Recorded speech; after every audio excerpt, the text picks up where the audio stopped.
perhaps the future of the hugely popular video sharing app TikTok is at stake in the US.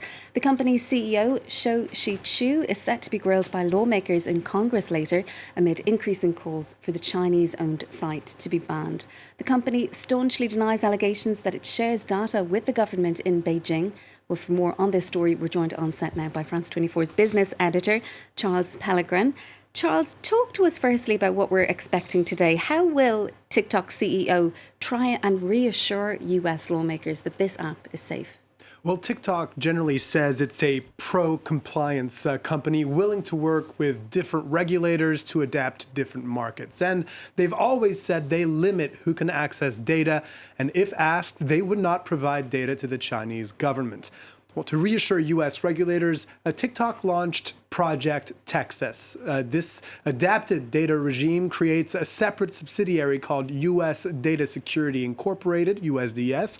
It'll be governed by an independent board of directors nominated by TikTok and reviewed by a U.S. agency. This USDS will basically handle anything the U.S. government thinks is sensitive, user data and content moderation, for instance. There will be hiring implications, too, with employees having to be U.S. citizens or holding green cards. And in terms of data flows, all of it will be hosted and reviewed by a U.S. third-party company called Oracle. And to support this project, they've also heavily invested in lobbying efforts to get lawmakers on their side.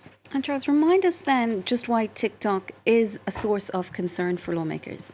Well, the main issue is that the app is owned by a Chinese firm called ByteDance, and this raises questions on whether or not Beijing can use it to harvest user data or advance its interests by influencing opinion.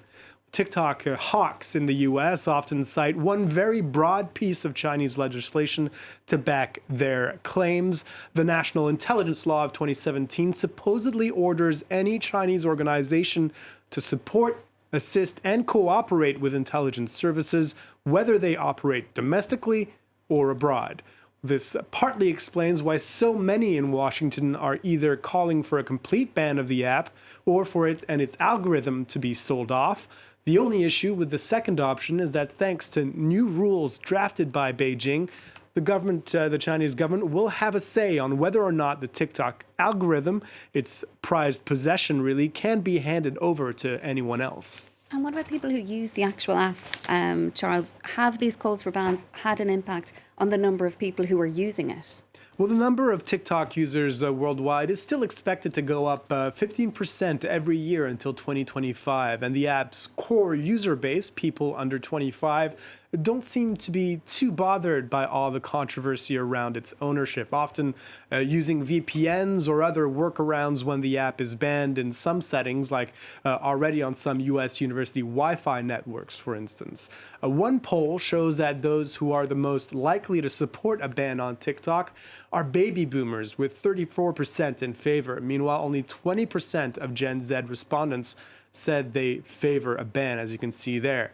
This puts government officials in an awkward position, as a platform is one of the best ways to reach a younger demographic, and that's especially important when trying to reach that younger voter base in election season. Exactly, and we've seen governments here in Europe as well and in the UK moving as well in on TikTok. I think it's banned from phone, like UK government ministers' phones, so it's not just in the US as well, Charles.